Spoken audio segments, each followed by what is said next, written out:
প্রিয় পাঠকেরা, তোমরা দেখছো স্বপ্ন পূরণ এডুকেশন চ্যানেল। আমরা প্রতিদিনের মতন আজকেও নিয়ে চলে এসেছি কিছু প্রশ্ন উত্তরের ভিডিও নিয়ে বাংলায় গুরুত্বপূর্ণ প্রশ্ন উত্তরগুলো প্রতিদিন পাওয়ার জন্য আমাদের চ্যানেলটি লাইক, কমেন্ট, শেয়ার এবং সাবস্ক্রাইব করে দিও। সাবস্ক্রাইব করে বেল আইকনটি প্রেস করে নিও, তাহলে নতুন নতুন ভিডিও নোটিফিকেশানগুলো তোমরা খুব সহজেই পেয়ে যাবে। এবং আপকামিং পরীক্ষার জন্য এই প্রশ্নোত্তরের ভিডিওগুলো কিন্তু খুব গুরুত্বপূর্ণ, তাই ভুলেও কেউ ভিডিওটা স্কিপ করো না, পুরো ভিডিওটা অবশ্যই মনোযোগ সহকারে দেখো। এবং নতুন যারা আমাদের চ্যানেলে প্রশ্নোত্তরের ভিডিওগুলো দেখছো তারা অবশ্যই লাইক, কমেন্ট, শেয়ার এবং সাবস্ক্রাইব করে দিও। সাবস্ক্রাইব করে বেল আইকনটি প্রেস করে নিও এবং তোমরা তোমাদের বন্ধুদের প্রচুর পরিমাণে ভিডিওগুলো শেয়ার করো, যাতে তারাও আপকামিং পরীক্ষায় এই প্রশ্নোত্তরের ভিডিওগুলো পেয়ে উপকৃত হতে পারে। আমাদের ডেসক্রিপশন বক্সে ফেসবুক গ্রুপ, টেলিগ্রাম গ্রুপ এবং হোয়াটসঅ্যাপ গ্রুপের লিঙ্ক দেওয়া আছে, সেখানে গিয়ে সবাই অবশ্যই জয়েন করে নিও। এবং তোমরা কিন্তু অবশ্যই কমেন্ট বক্সে কমেন্ট করে জানিও তোমাদের কোন বিষয়ের ওপর ভিডিওর প্রয়োজন আছে, তাহলে আমরা সেই বিষয়ের ওপর ভিডিও নিয়ে আসার চেষ্টা করব। এবং এখনও পর্যন্ত যারা আমাদের চ্যানেলটি লাইক, কমেন্ট, শেয়ার এবং সাবস্ক্রাইব করনি তারা অবশ্যই লাইক, কমেন্ট, শেয়ার এবং সাবস্ক্রাইব করে দিও। তোমরা লাইক, কমেন্ট, শেয়ার এবং সাবস্ক্রাইব করলে আমরা আরও আগ্রহ পাবো এবং নতুন নতুন ভিডিও নিয়ে আসার চেষ্টা করব। তাই অযথা সময় নষ্ট না করে চলে আসি আজকের প্রথম প্রশ্নে। আজকের প্রথম প্রশ্ন, 1 নম্বর প্রশ্ন, ফ্লাড অফ ফায়ার বইটি কার লেখা? তোমাদের সামনে 4টে অপশান রয়েছে। 4টে অপশানের মধ্যে সঠিক উত্তরটি হয়ে যাবে option C, Amitav Ghosh. Flood of fire বইটি অমিতাভ ঘোষের লেখা।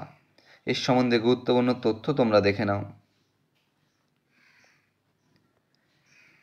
অমিতাভ ঘোষ, তার জন্ম 1956 সালে 11ই জুলাই কলকাতায়। Amitabh Ghosh flood of fire উপন্যাসটি লিখেছেন।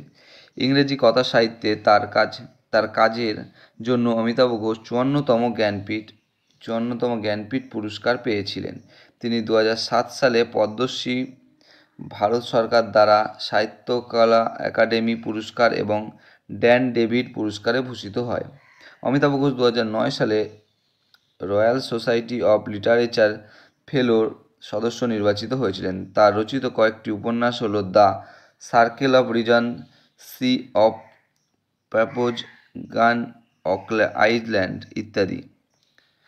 পরবর্তী প্রশ্ন, 2 নম্বর প্রশ্ন, সংবিধানের কোন ধারায় রাজ্যপালকে রাজ্যের শাসন বিভাগীয় ক্ষমতা দেওয়া হয়েছে? তোমাদের সামনে 4টে অপশান রয়েছে। 4টে অপশানের মধ্যে সঠিক উত্তরটি হয়ে যাবে অপশান সি, 154 নম্বর ধারায়। সংবিধানের 154 নম্বর ধারায় রাজ্যপালকে রাজ্যের শাসন বিভাগীয় ক্ষমতা দেওয়া হয়েছে। এর সম্বন্ধে গুরুত্বপূর্ণ তথ্য তোমরা দেখে নাও। ভারতীয় সংবিধানের 154 নম্বর ধারায় রাজ্যপালকে রাজ্যের শাসন বিভাগের ক্ষমতা দেওয়া হয়েছে। এই ধারা অনুযায়ী রাজ্যের শাসন সংক্রান্ত সমস্ত ক্ষমতা রাজ্যপালের হাতে ন্যস্ত থাকে এবং তিনি নিজে অথবা তার অধীনস্থ কর্মকর্তাদের মাধ্যমে এই ক্ষমতা প্রয়োগ করেন। সংক্ষেপে ভারতীয় সংবিধানের 154 নম্বর ধারা রাজ্যপালের হাতে রাজ্যের শাসন বিভাগের ক্ষমতা অর্পণ করা হয়। পরবর্তী প্রশ্ন, 3 নম্বর প্রশ্ন, ভারতীয় দণ্ডবিধির কোন ধারায় ব্যভিচার সংক্রান্ত আইনের উল্লেখ রয়েছে? তোমাদের সামনে 4টে অপশান রয়েছে। 4টে অপশানের মধ্যে সঠিক উত্তরটি হয়ে যাবে অপশান বি, 497 নম্বর ধারায়। ভারতীয় সংবিধানের 497 নম্বর ধারায় ব্যভিচার সংক্রান্ত আইনের উল্লেখ রয়েছে। এর সম্বন্ধে গুরুত্বপূর্ণ তথ্য তোমরা দেখে নাও। বিভাগ 497 ব্যভিচার ভারতের সুপ্রিম কোর্টের প্রধান বিচারপতি দীপক মিশ্রার নেতৃত্বে 5 বিচারকের সংবিধান বেঞ্চ দ্বারা 27শে সেপ্টেম্বর 2018-তে আইনটি বাতিল হয়ে যায়। এর আগে এই আইনটিতে বলা হয়েছে যে কোনো পুরুষের যদি অপর স্ত্রীর সাথে বিবাহ বহির্ভূত সম্পর্ক থাকে তবে ভারত এই অপরাধে তাকে শাস্তি দেওয়া যেতে পারে। ভারতের সুপ্রিম কোর্ট আইনটিকে সাংবিধানিক বলে অভিহিত করেছেন, কারণ এটি স্বামীকে একমাত্র গুরু ও স্বত্বাধিকারী হিসাবে আচরণ করে। তবে ভারতের সুপ্রিম কোর্টের রায় অনুসারে বিবাহ বিচ্ছেদের পক্ষে এটি এখনও পর্যন্ত একটি কারণ। পরবর্তী প্রশ্ন, 4 নম্বর প্রশ্ন। বন্ধুরা, তোমরা কিন্তু প্রশ্নগুলো দেখা মাত্রই কমেন্ট বক্সে উত্তর করার চেষ্টা করবে। 4 নম্বর প্রশ্ন, চৌম্বক মেরুতে বিনীত কোণ। তোমাদের সামনে 4টে অপশান রয়েছে। 4টে অপশানের মধ্যে সঠিক উত্তরটি হয়ে যাবে অপশান ডি, 90 ডিগ্রি। চৌম্বক মেরুতে বিনীত কোণ হয় 90 ডিগ্রি। এর সম্বন্ধে গুরুত্বপূর্ণ তথ্য তোমরা দেখে নাও। চৌম্বক মেরুতে বিনীত কোণ বা অ্যাঙ্গেল অফ ডিপ হয় কিন্তু 90 ডিগ্রি। এই বিনীত কোণ হলো পৃথিবীর চৌম্বক ক্ষেত্রে এবং অনুভূমিকের মধ্যেকার কোণ। চুম্বকীয় মেরুতে পৃথিবীর চৌম্বক ক্ষেত্র উল্লম্বভাবে কাজ করে, অর্থাৎ এটি অনুভূমিকের সাথে লম্বভাবে থাকে, তাই এই স্থানে বিনীত কোণ 90 ডিগ্রি হয়। যদি বিনীত কোণ ধনাত্মক হয় তবে পৃথিবীর চৌম্বক ক্ষেত্রটি নিচের দিকে নির্দেশ করে এবং যদি ঋণাত্মক হয় তবে উপরের দিকে নির্দেশ করে। পরবর্তী প্রশ্ন এবং 5 নম্বর প্রশ্ন, কোনো ব্যক্তি অ্যালকোহলে আসক্তির জন্য লিভারের ক্ষতিগ্রস্ত হয় কারণ এটি, তোমাদের সামনে 4টে অপশান রয়েছে, 4টে অপশানের মধ্যে সঠিক উত্তরটি হয়ে যাবে অপশান সি, আরও বেশি পিত্তরস নিঃসরণের উদ্দীপিত হয়। আরও বেশি পিত্তরস নিঃসরণে উদ্দীপিত হয়। কোনো ব্যক্তি অ্যালকোহলে আসক্তির জন্য লিভার ক্ষতিগ্রস্ত হয় কারণ এটি আরও বেশি পিত্তরস নিঃসরণে উদ্দীপিত হয়। এর সম্বন্ধে গুরুত্বপূর্ণ তথ্য তোমরা দেখে নাও। যদি কোনো ব্যক্তি অ্যালকোহলে আসক্ত হয় তবে যকৃতটি ক্ষতিগ্রস্ত হয় কারণ এটি আরও বেশি পিত্ত নিঃসরণ করার জন্য অতিরিক্ত উদ্দীপিত করে। মানুষের দীর্ঘস্থায়ী ইথানল ব্যবহারের ফলে সিসোরিস হতে পারে। মানবদেহে অ্যালকোহলের ডিহাইড্রেশন উৎসেচক দ্বারা বেশিরভাগ অ্যালকোহল অ্যাসিটালডিহাইডে রূপান্তরিত হয় অক্সিডেশন নামক রাসায়নিক প্রক্রিয়ার মাধ্যমে। মাইক্রোসোমাল এনজাইম অক্সিডাইজিং সিস্টেম হলো যকৃতে অ্যালকোহল বিপাকের বিকল্প পথ। পরবর্তী প্রশ্ন 6 নম্বর প্রশ্ন, বায়োগ্যাসের উপাদানগুলি হলো, তোমাদের সামনে 4টে অপশান রয়েছে, 4টে অপশানের মধ্যে সঠিক উত্তরটি হয়ে যাবে option B, carbon die oxide, methane ও হাইড্রোজেন। বায়োগ্যাসের উপাদানগুলি হলো কার্বন ডাই অক্সাইড, মিথেন ও হাইড্রোজেন। এর সম্বন্ধে গুরুত্বপূর্ণ তথ্য তোমরা দেখে নাও। বায়োগ্যাসের প্রধান উপাদান হলো methane CH4, carbon die oxide CO2, এছাড়াও এতে হাইড্রোজেন সালফাইড H2S, জলীয় বাষ্প H2O, নাইট্রোজেন N2O এবং অক্সিজেন O2 এর মতো গ্যাসগুলি অল্প পরিমাণে থাকে।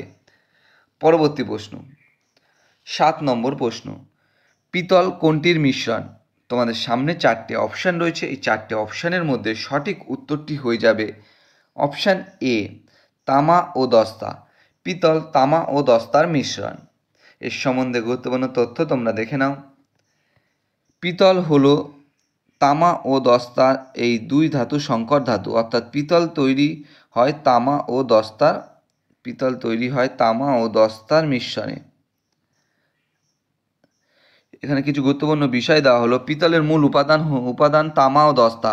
বিভিন্ন ধরনের পিতলের সংকর ধাতু তৈরি করতে তামা ও দস্তার অনুপাত পরিবর্তন করা যেতে পারে, যা বিভিন্ন যান্ত্রিক ও বৈদ্যুতিক বৈশিষ্ট্য প্রদান করে। পিতল একটি সংকর ধাতু যা একটি সমসত্ব মিশ্রণ। সাধারণত পিতলে 67% তামা এবং 33% দস্তা থাকে। এখানে কিন্তু 67% তামা ও 33% দস্তা থাকে। পিতল বিভিন্ন কাজে ব্যবহৃত হয়, যেমন মূর্তি তৈরি, তালা, গিয়ার, বেয়ারিং, দরজার হাতল, বৈদ্যুতিক ও পানির লাইনের কাজে এবং বাদ্যযন্ত্র তৈরিতে ব্যবহৃত হয়। পরবর্তী প্রশ্ন এবং 8 নম্বর প্রশ্ন, দাঁতের ক্ষয় রোধের জন্য আমাদের নিয়মিত দাঁত মাজার উপদেশ দেওয়া হয়। যে মাজন ব্যবহার করা হয় তার মৌলিক প্রকৃতি হলো, এখানে 4টে অপশানের মধ্যে সঠিক উত্তরটি হয়ে যাবে অপশান সি, ক্ষারীয়। দাঁতের ক্ষয় রোধের জন্য আমাদের নিয়মিত দাঁত মাজার উপদেশ দেওয়া হয়। যে মাজন ব্যবহার করা হয় তার মৌলিক প্রকৃতি হলো ক্ষারীয়। এর সম্বন্ধে গুরুত্বপূর্ণ তথ্য তোমরা দেখে নাও। এই pH ব্যাকটেরিয়াগুলি চিনি ও খাদ্য কণার জারণের মাধ্যমে মুখে অ্যাসিড তৈরি করে। ব্যাকটেরিয়া দাঁতে যুক্ত হয়ে দাঁতের প্লাক তৈরি করে, যা দাঁতগুলির ওপর একটি স্তর নির্মাণ করে এবং তাই লালা অ্যাসিডকে নিরপেক্ষ করতে দাঁতের স্তর পর্যন্ত পৌঁছায় না। সুতরাং দাঁত ক্ষয় থেকে রক্ষা করার জন্য এটি মুখের ব্যাকটেরিয়ার পরিমাণ হ্রাস করে। প্রাথমিক পদক্ষেপ। ব্রাশ করলে দাঁতের উপর জমে থাকা আঠালো ব্যাকটেরিয়া কমে ও অপসারিত হয়ে ব্যাকটেরিয়া বৃদ্ধি হ্রাস করে। এছাড়াও টুথপেস্টের প্রাথমিক প্রকৃতির মুখের অ্যাসিডকে নিরপেক্ষ করে এবং দাঁতের ক্ষয় বন্ধ করে। দাঁত পরিষ্কার করার জন্য বেকিং সোডা বা সোডিয়াম হাইড্রোজেন কার্বনের ব্যবহার করা হয়, কারণ এটি ক্ষারীয় প্রকৃতির। পরবর্তী প্রশ্ন, 9 নম্বর প্রশ্ন, নিচের কোনটি সিমেন্টের মূল উপাদান? তোমাদের সামনে 4টে অপশান রয়েছে। 4টে অপশানের মধ্যে সঠিক উত্তরটি হয়ে যাবে অপশান বি, চুনাপাথর। চুনাপাথর সিমেন্টের মূল উপাদান। এর সম্বন্ধে গুরুত্বপূর্ণ তথ্য তোমরা দেখে নাও। সিমেন্টের প্রধান উপাদান হলো চুনাপাথর। চুনাপাথর, যাকে ক্যালসিয়াম কার্বনেটও বলে, যা থেকে চুন ক্যালসিয়াম অক্সাইড তৈরি হয়, এবং মাটি সিলিকা অ্যালুমিনা এবং আয়রন অক্সাইড, এই উপাদানগুলি সিমেন্ট ক্লিংকারের মূল গঠন তৈরি করে, যা সিমেন্টের মূল উপাদান।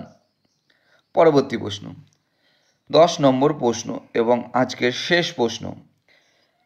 আলোকবর্ষ হলো, তোমাদের সামনে 4টে অপশান রয়েছে। 4টে অপশানের মধ্যে সঠিক উত্তরটি হয়ে যাবে অপশান সি, শূন্যস্থানে আলো 1 বছরে যে দূরত্ব অতিক্রম করে।